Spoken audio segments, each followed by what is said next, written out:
Hey, it's Kellen, and today on Diversified Game, entrepreneurs and wantrepreneurs. I want you to get your pen and pad ready, reverse, rewind, do all that good stuff, timestamp. I have Bimal Shah. The 1 year breakthrough is his company name for this company because he's kind of a guy who he has multiple things going on, including a podcast. We'll get into all of that. Links will be in the description box. Bimal, welcome to the show. How are you Great, doing? Kellen. Thank you for having me in the show. I really appreciate it. And I'm all excited to share the wisdom. Well, thank you for coming on, and shout out to Adrian for, hooking us up together. And she always connects me with great people. So I was very confident. Tell the people, what do you do for entrepreneurs and, maybe even people looking for So work? basically, my mission is to make pioneers out of entrepreneurs. I believe God sent every entrepreneur to be unique and different, and that's how the world evolves and grows. And that's my mission, to make pioneers out of entrepreneurs by helping them achieve their 3-year goal in 1 year and have the government to pay for it and get a grant from the government to achieve that next level growth. So everything that I do revolves around that same simple result, which is taking your 3-year business goal and helping you get there in 1 year. And that's the 1 year breakthrough. Oh, wow. You've said a lot. And I know some folks have got excited because in COVID, they may have lost their job and said, hey, I'm going to take this side business or the side project and be more serious about it. And now you're speaking about grants, not loans, folks, No, but the grants. free money. Yeah, I'd like to explain that there's a lot of educated entrepreneurs that have asked me this question, and I kind of, sometimes say, well, it's a grant, but people, the difference between a grant and a loan is grant is money that you don't have to pay back. And don't be surprised. I have had educated entrepreneurs ask me, so how much do I have to pay back? No, you don't pay back anything on a grant. It's free money.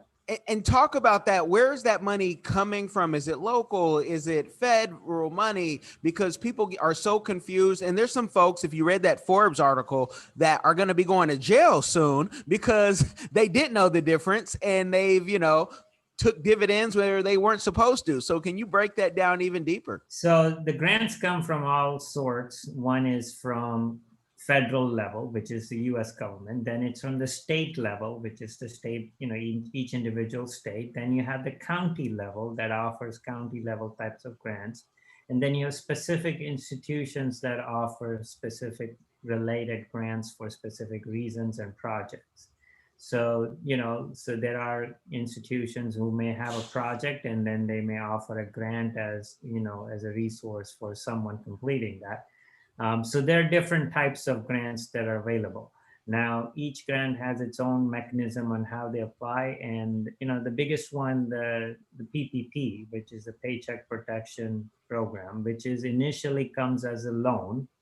And then you have to apply for a forgiveness. And once you apply for forgiveness and you're forgiven, then you don't have to pay back that money.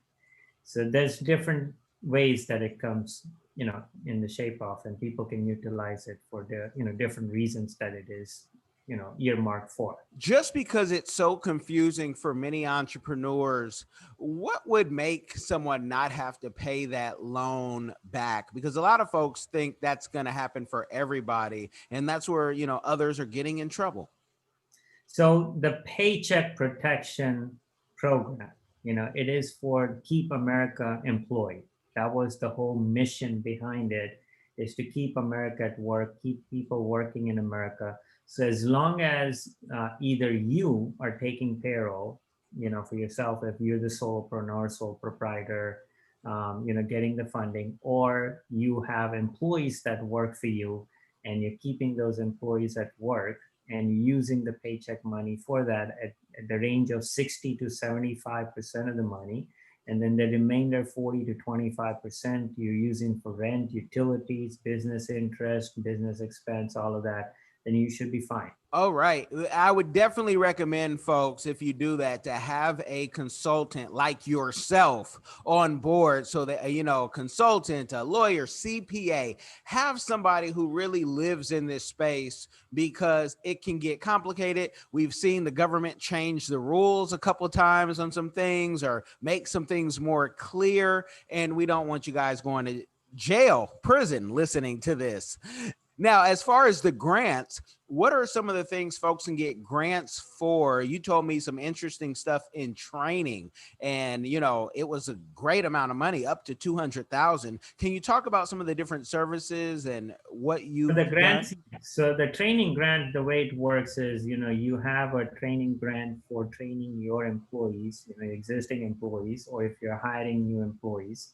So the state offers up to $200,000 training grant for training your existing employees. Now it all depends on, I have built a proprietary grant writing and a system, training system that allows businesses to get qualified for the maximum grant, which is up to 200,000. And if you have, depending on the number of employees, so if it's at close to about 3,500 per employee.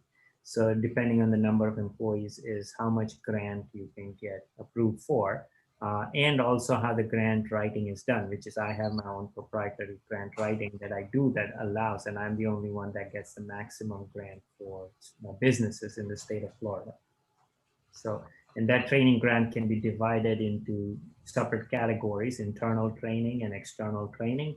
And the internal training is something that they train their own employees, for their internal reasons and technical things that they do. And external training, they use me as a consultant, coach, trainer to train their employees and their executive team on marketing, operations, sales, training, HR, finance, leadership, all of those. Now, in using that grant money, and I know this might sound like a elementary question, but some entrepreneurs may say, wait, 3,500 per employee. I can then spend maybe 800 on the training and pocket the rest. Is that possible, or is that a total violation of the rules? So this type of grant doesn't work like that. This is a reimbursement grant. Okay. So reimbursement grant for external training, you're spending money with trainers, outside trainers, vendors, and you're getting reimbursed from the state at 75%. And the internal training is you're spending your employees' time on who you're training to, and then you're getting reimbursed for their payroll. So it's a reimbursement grant. So, you're spending money and you get. And it's not like the reimbursement that many people do when they fix their roof, where there's one invoice for one thing and then to the insurance company. It's not like that. I'm sure the government is a little more detailed. This is very strict and stringent. I do all the compliance, so all the compliance and administration. I make sure that it's all the I's are dotted and the T's are crossed. So I do all the work from soup to nuts. Now, the other grants, the Paycheck Protection, the COVID-19, and the SBA, those are different. So for example, the CARES Act in Palm Beach County, there was a $25,000 grant that was given from Palm Beach CARES. All they had to do was show that they suffered as a business and they hadn't received money earlier, and make sure they're a Palm Beach County business and they take the business tax receipt and all that. So then they get the money, and then they use it in their business. It is for the growth of their business and sustain their business and keep the employees. So that's different. That's not a reimbursement grant. That's just a grant that the county was giving. Similarly, Broward County had one, Dade County had one, then there was a Dade County for restaurant grant, and there was a layoff aversion grant. So there was different types of grants that were laid out during this pandemic in different counties. And these counties then would have, their alliance at different levels with different institutions to get the funding to pay for the grant. Now, what percent of the people that you worked with going after that money at that first round, because we know a second round is here, got some money? Because I'll be honest in why I'm asking that. I was in Washington State, filled out for the grant, filled it out, filled it out, sent it to my clients, helped them out. My clients in the South actually got something. I did not. And I was like, okay, this is politics at its best. Washington State, Jay Inslee, not a fan of Trump. Trump, not a fan of him. And I know I'm not the only one. So what percentage of your clients that went after grant money received it? So in the first, if you're specifically referring to the PPP, the first round of PPP, then every single client that we took on board did get the money and receive the funding. And I even have testimonials and videos, to share and show it to people if they want to see it. But they were raving and they received money within 3 to 10 business days. The thing is, we were not using a bank. We were using fintechs. Fintechs are financial technology firms, banks which are far advanced and better than the traditional banking, and they have their act together, and they were very rapid and fast. Now, some of the major banks have adapted the financial technology and created the system, but not that many. Okay. And outside of the PPP, was there anybody else that you could think of for any reason, that was an official business prior to COVID that they got denied? Maybe they didn't have, whatever So the case. there was only one client that, if you're asking specifically as far as my experience of working with specific people that, hopped on board with me, there's only one client who had gotten the money from another bank because, during the first round of PPP, you were allowed to submit to multiple banks. But he did get the funding from another bank. And because he got the funding from another bank, you couldn't get it. It's obvious. If you got from one, you can't get it from the other. Okay. So that was the only reason. And then as far as the state grants go, again, I have an impeccable track record on everyone receiving the maximum approval. There was only one client who did not receive because their payroll was processed by a professional employment organization, PEO, which the state does not because they file under their own EIN compared to the owner's EIN. But we still have an opportunity to do that again in the second. Okay. And you're a fellow consultant, so I would give the alley-oop. I let you do the slam dunk. I expected numbers like that. And that's good to hear, and just confirms why you get an expert and you hire an expert. You don't ask for a hookup, you hire an expert and figure out how you can make it work. Now, how long have you been doing, consulting at this level, and what are some of the other services that you do? So I'll tell you a little story about myself, where I came from. I came in this country more than 22 years ago with empty pockets. Worked 5 jobs to pay my own out-of-state tuition, and graduated with 20 grand in savings. Now, most students graduate with debt when they go empty pockets, right? I was the reverse, and I got a lot of offers in the financial sector.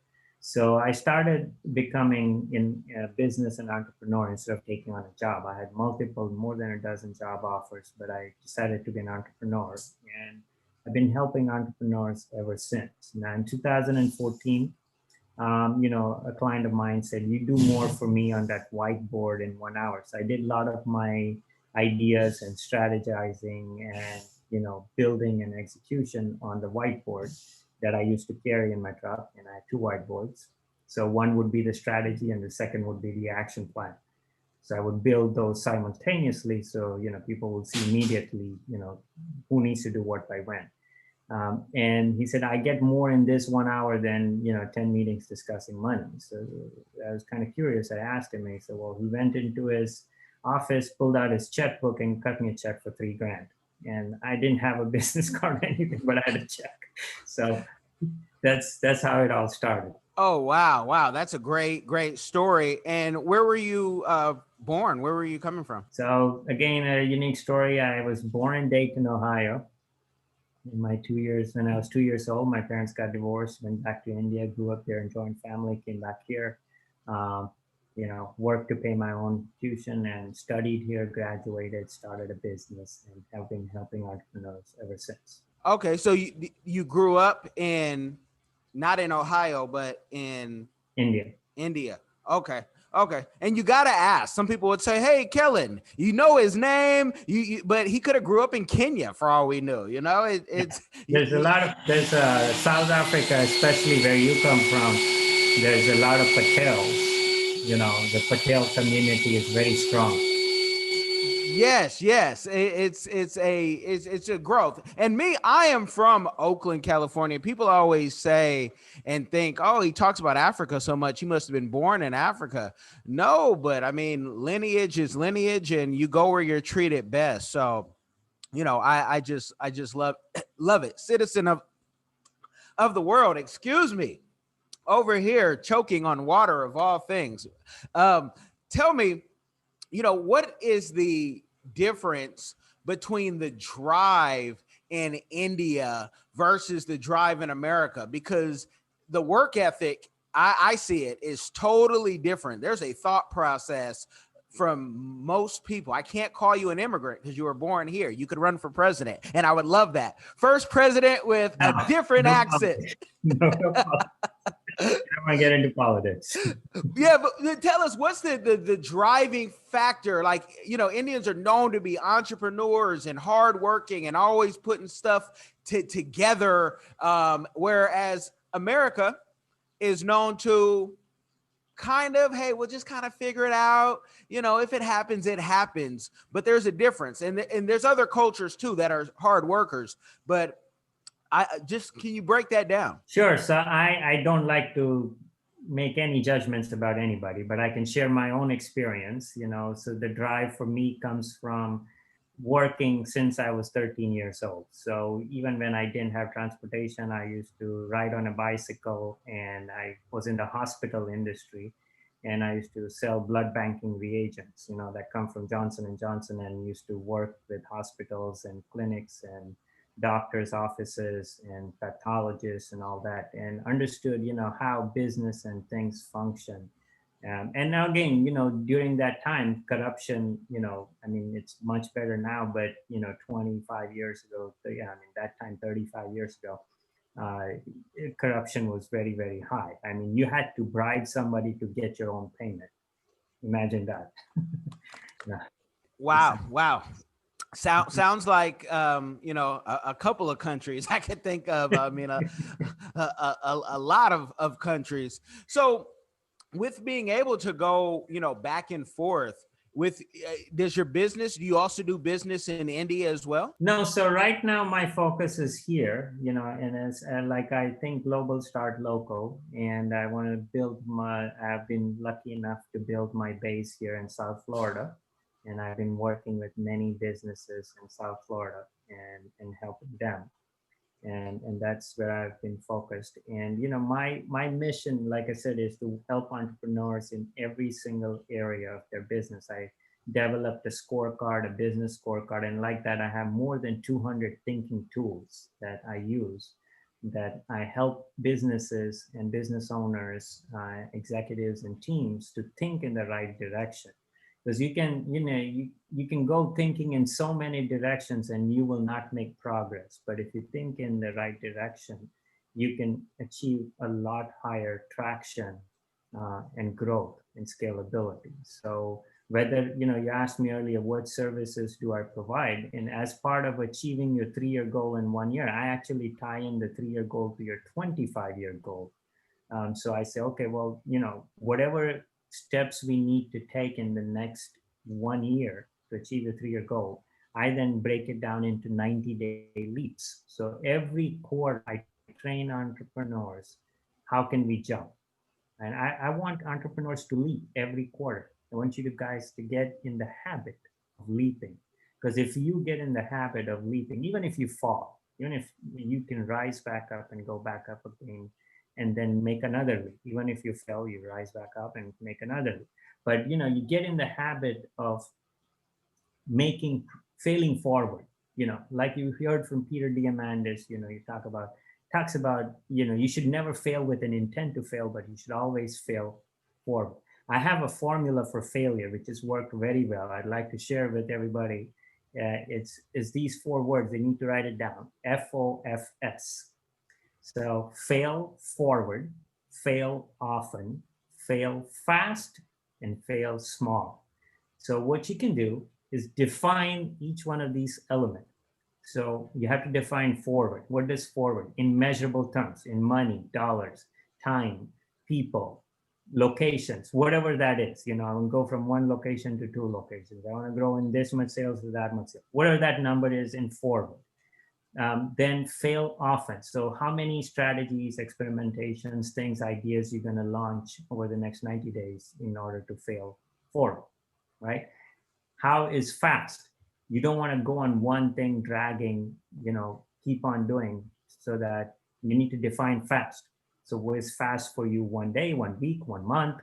What is fast for you? And what is small means your budget. How much money or time you're willing to invest into this. So if you define all those four elements, your failure will be much more productive. Yeah, and I can already hear somebody say, hey, that was a Will Smith quote. And then others will say, no, I heard it from David Brown. And I heard it wherever you heard it. If it resonated, please embrace it, because there really is no failure. It's a learning lesson, and that you keep moving.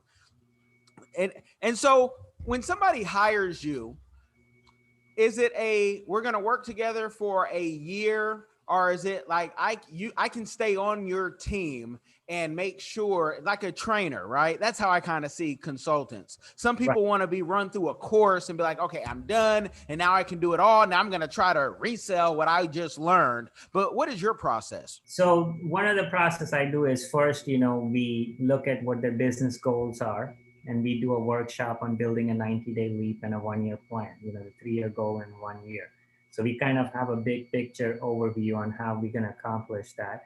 Then if they qualify for the grant, then I work with them on the grant, and the grant can be utilized for the full year. So then I have an engagement. Now, if that grant could utilize it over 3 months, 6 months, or 9 months, then we utilize it over that period of time. But it's all about results and milestones. So everything is broken down into results and milestones that we achieve. I can share with you on the screen if you'd like to see the business scorecard. I don't know if this is a broadcast that is done on video, or is it done on just an audio?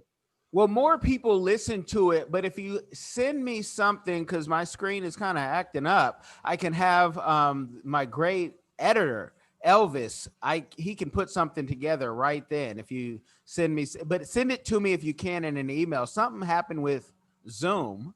You guys are getting behind the scenes with that one, where they're not allowing me to make the screen any bigger. It's crazy. So I'm gonna play around with some more stuff, but yeah, that's. I'll email you the business scorecard.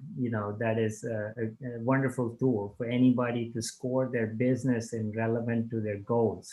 Because one of the things about business is that whenever you say I want to be in business or I want to be an entrepreneur, God gives you these responsibilities whether you like it or not. You have to have marketing. You have to have operations, you have to have sales, you have to have leadership, you have to have finance, you have to have training, HR. These are key functions of a business. Even if you're by yourself, you have to look at these functions and see where are you doing what to achieve what result. And then you see the gaps in each one of these functions and build a 90-day leap. So that's what the scorecard does. Okay. Well, check this out. Zoom heard me talking about it, and it seems like I'm back. And if you want to share whatever you want to share with that scorecard, go for it. Okay, perfect. Let me open up the scorecard. Give me 1 second. Mm-hmm. So as you see in this scorecard, I have broken it down into every single function: marketing, operations, sales, training, innovation, HR, technology. Now, if you're a small business with less than 5 employees, some of these functions are very relevant, and some of those are still, developing. And then we took a score A and score B. So score A is where you are, score B is where you would like to be. And then we look at what are the dangers, what are the threats, what's stopping you, what's the obstacles that are in the way in terms of your future goals. And then what are the biggest opportunities, and I help them build the strategy and executions. And this is an actual scorecard of a client, and then we put financial impact. What's the financial impact of achieving this goal and how we achieve that? And that becomes part of our 90-day leaps, 15-day sprints, and weekly touch points.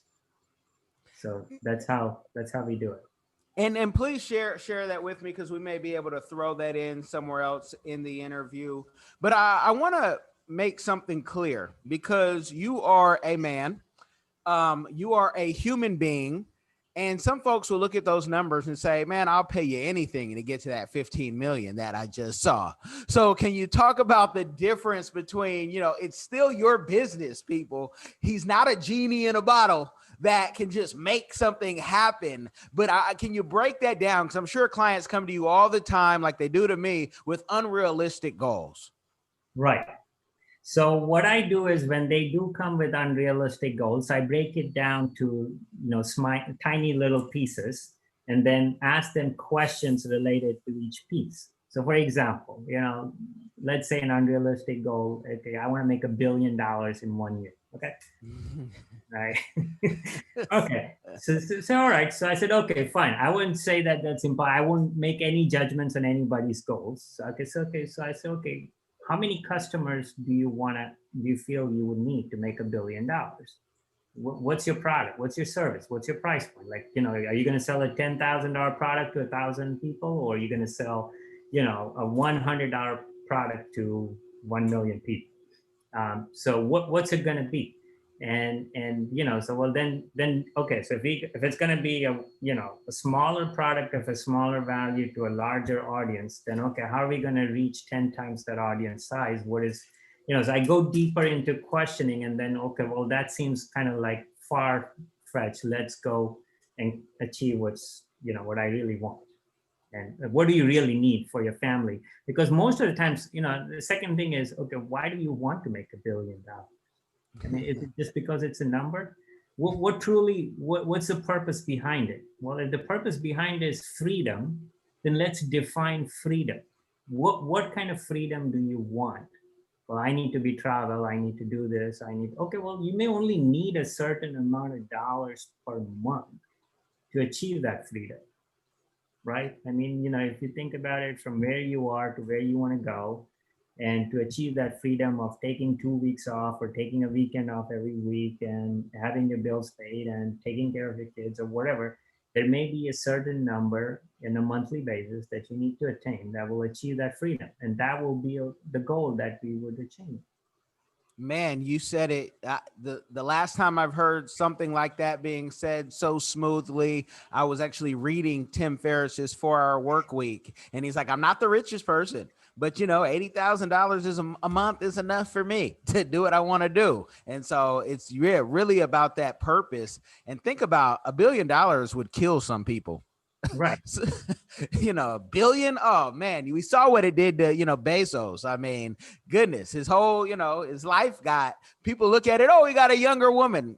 Trust me, mentally, spiritually, that wasn't how he planned it back in when he was in the garage. But, $1 billion can make you go crazy. I kind of happen to like my family. So, I'll take $1 billion only. 22 years now, and 2 daughters, teenagers.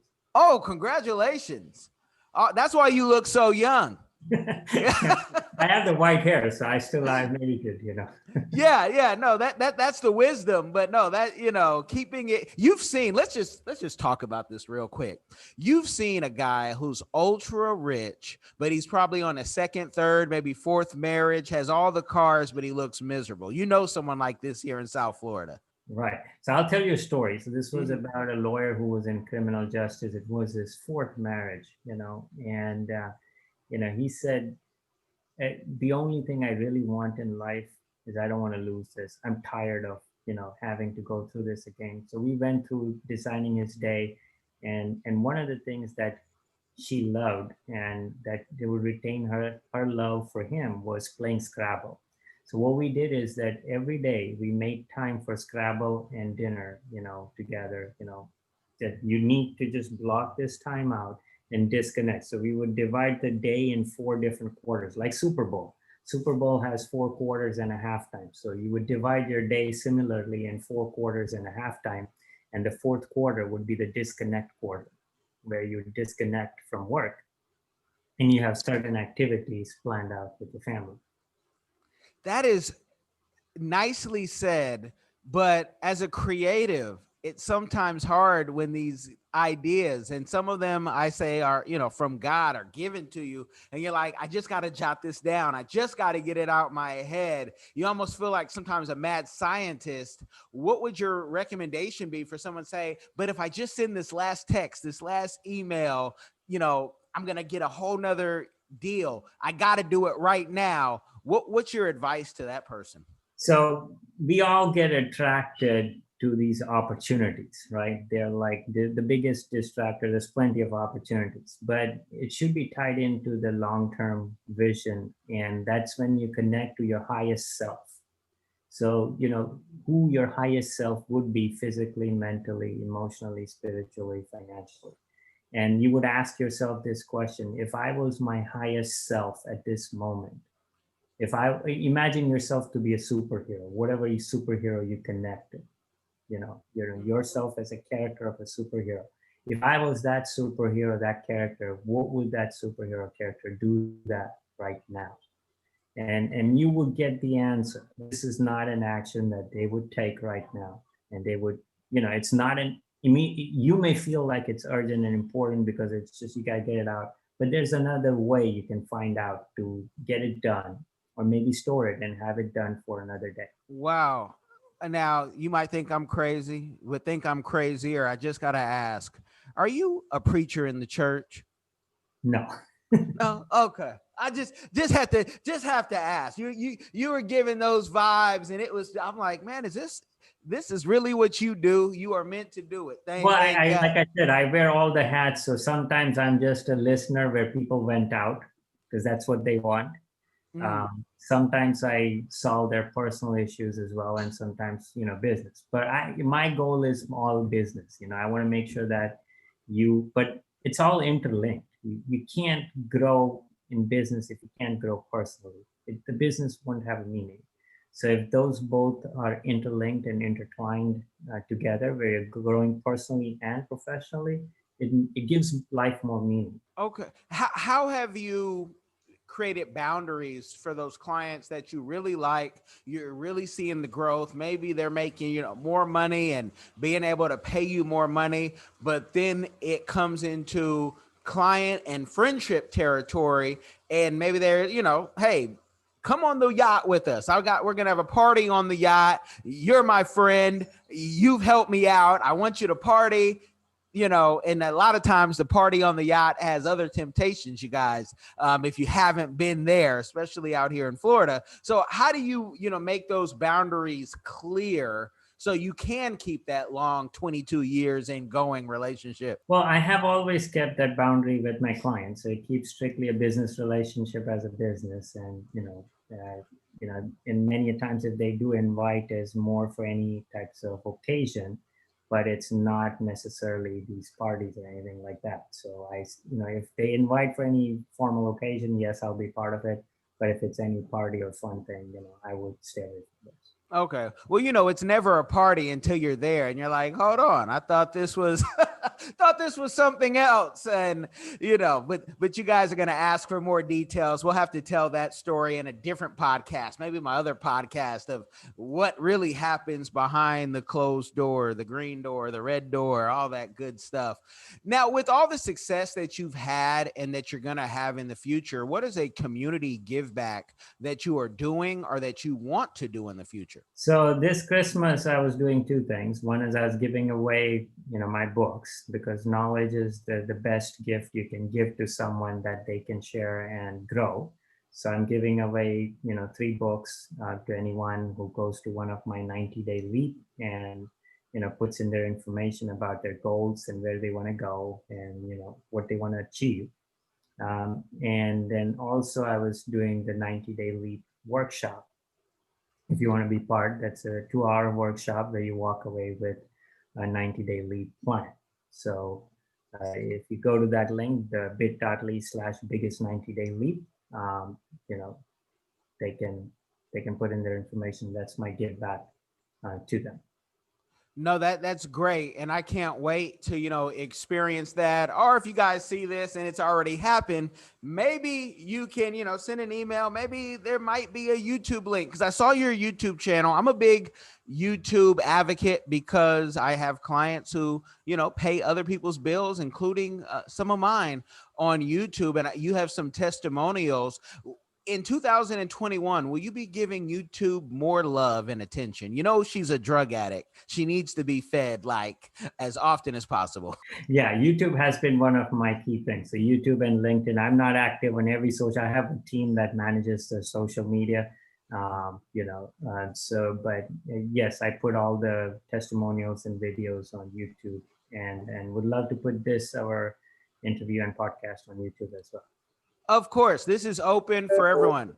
As long as, I just throw this out there because it happens sometimes, and not just me, where someone will do an interview, the other person will say, go ahead, use it. And then YouTube's robot, which is so good, hey, they'll ding you. You got to show this paperwork. And you're like, come on. Really? For all of this? I mean, it should just be clear, but YouTube's not perfect, but it is a lot better than what was out there 20 years ago, because there was nothing like it, Right. So no, I appreciate the game. You got the books, you have products. Again, folks, links will be in the description box. Is there any other message maybe that I did not tap into, that you want to highlight? So one of the key things is grants is free money and people can utilize, and that will be really helpful during this time. So I have a link, bit.ly/grants now, and people can go to that and then they can, see how much they qualify. So once they go to that link and put in their business information, they will get exactly what they qualify for and how much they can get and what the next step is. So, and that's free. So if people want to just go there and visit and see how much they can get, that's the first step. I believe they can, or visit my website or email me. All the information is up there. But especially during this pandemic, I believe those two things, the grants and the 90-day leaves, are extremely valuable. Definitely. Well, you guys have gotten the game. Don't want to give you a game overload. Make sure you reach out. Do not be shy. It's people like Bimal who should actually be running for president, because he's not a megalomaniac. He actually has some wisdom, and he has, stability in his life. So it's those people that should be running and we should be voting for, but there may not be enough money in the world to make him do that. So so far I've stayed away from politics and, just keeping the Got you. I do want to help everyone, and share that we all need to do the right thing, always do the right thing, and, do the things as if no one is watching and everyone is watching. You'll be the same person. Everyone should do that. Definitely. Well, you guys like, share, subscribe. Thank you, Bimal, for coming on.